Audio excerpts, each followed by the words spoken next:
Welcome to our breath, this moment, our bodies. Check in with your bodies. Roll your shoulders a little bit. You might have just woken up.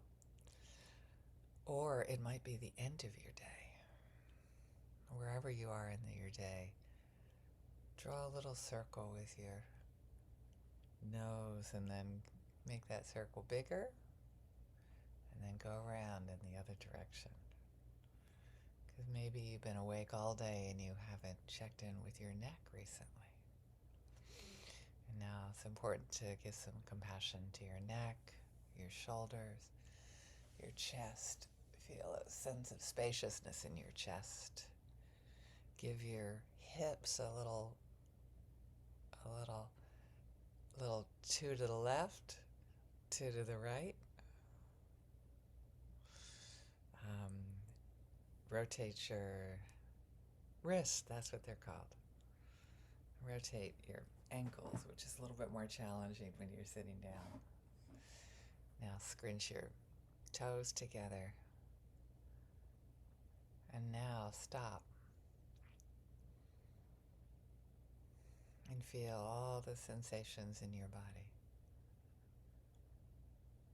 Starting with your feet, feeling that support. Feeling that the ground is here for you. If you're sitting, feel the support of your butt on whatever surface you're sitting on. Hear the earth saying, I'm here for you right now. I'm not letting you go anywhere. I'm not shaking at the moment. I could. Just if you have any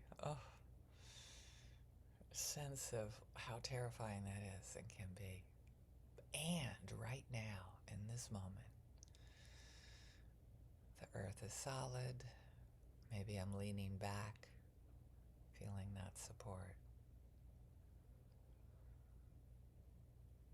Keep on checking in with your breath and your body. If you find yourself getting lost in thoughts. Because right now we just want to come back to compassion and love for ourselves. Starting with whatever might be there in our bodies that might need love. Or more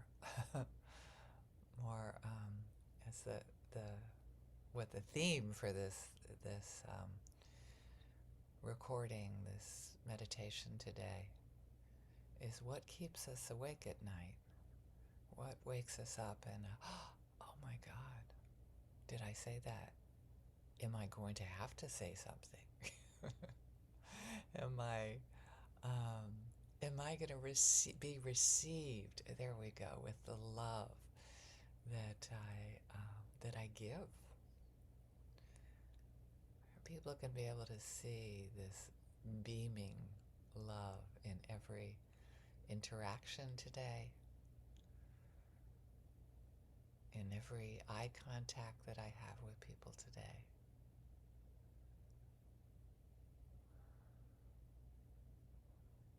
And in order to beam that, to give that to others, we need to start with ourselves. The middle of the night is not a great time for working out our agenda for the next day, unless we just work it out and then spend the rest of the night just giving ourselves love and compassion for how much we want companionship,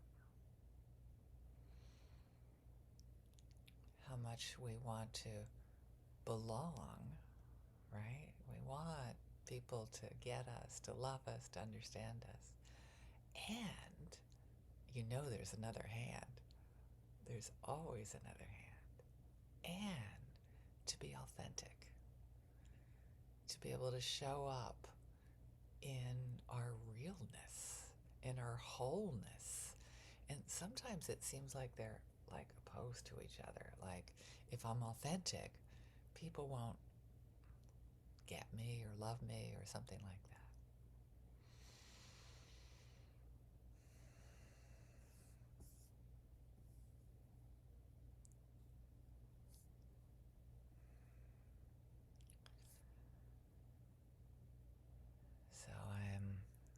Again, breathing into compassion for myself, for whatever those thoughts are in the middle of the night that tend to wake us up.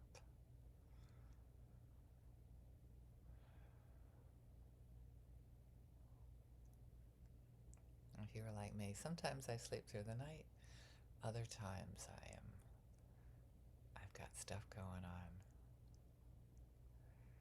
And right now, whatever, even if you slept well last night, what do you have going on that could just need just a little bit more love, a little bit more compassion?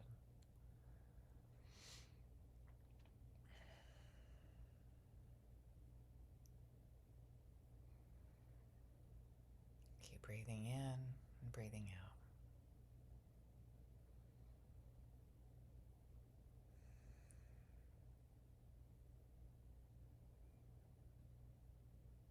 What is it that's important to you?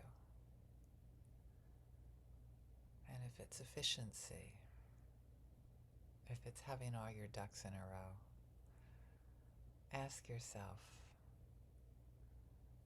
and if I had that, what need would be met?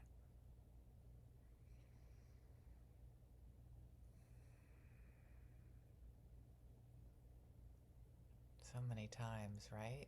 This is like this criticism for ourselves. I'll speak for myself. You've got to have it together, Barbara.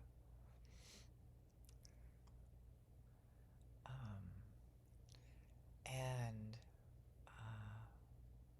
I think it's highly overrated, frankly.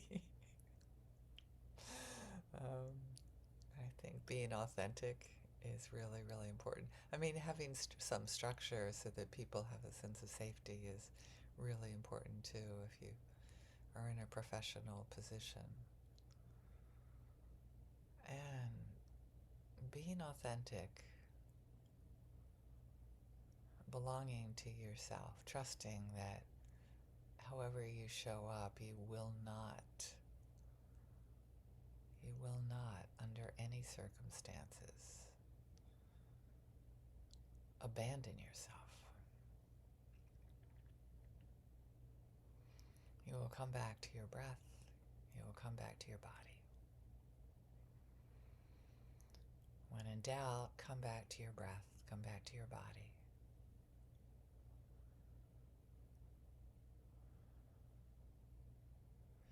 Check in with those body sensations. Are they hot? Are they cool? Is your nervous system stimulated? Does it have a wet blanket over it? Keep coming back to yourself with compassion, with love, with tenderness.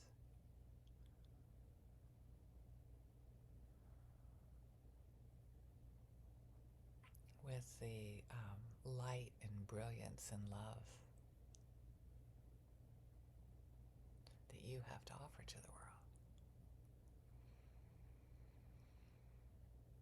And you'll notice that if you feel this fullness, you will automatically want to call somebody else and listen to their problems or whatever, or share your fullness with them in some ways. It's part of this process. And trust this process. If we are able to love ourselves, and loving ourselves is a lot easier when we're with other people, just want to acknowledge that.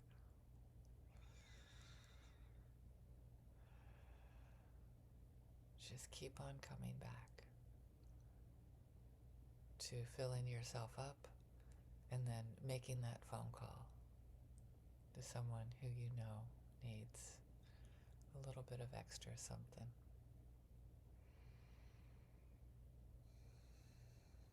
It's automatic that we want to share our compassion with ourselves, with sharing it with others. It just seems to be how this process works. In me, and I've seen it in others as well. And as we After we make that phone call with somebody who knows you need a little bit of just extra something, a little extra presence from your own compassion that you've nurtured in yourself, imagine seeing the people in your yoga class. Yay! Or the people on the street, and imagine saying,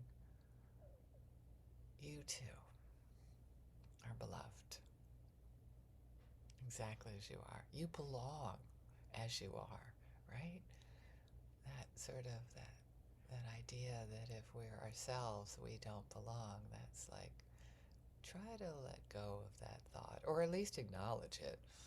You know, you have to know it's there before you let go of it, right?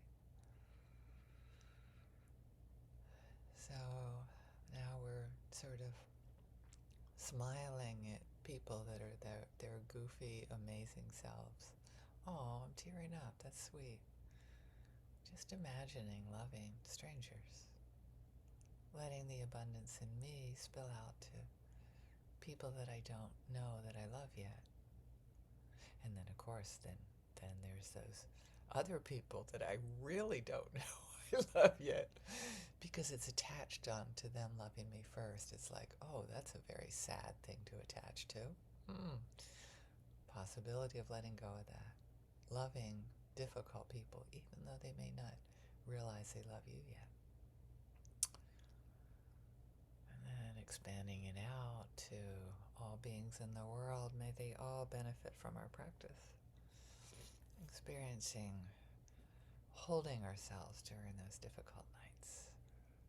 Loving ourselves for whatever comes up.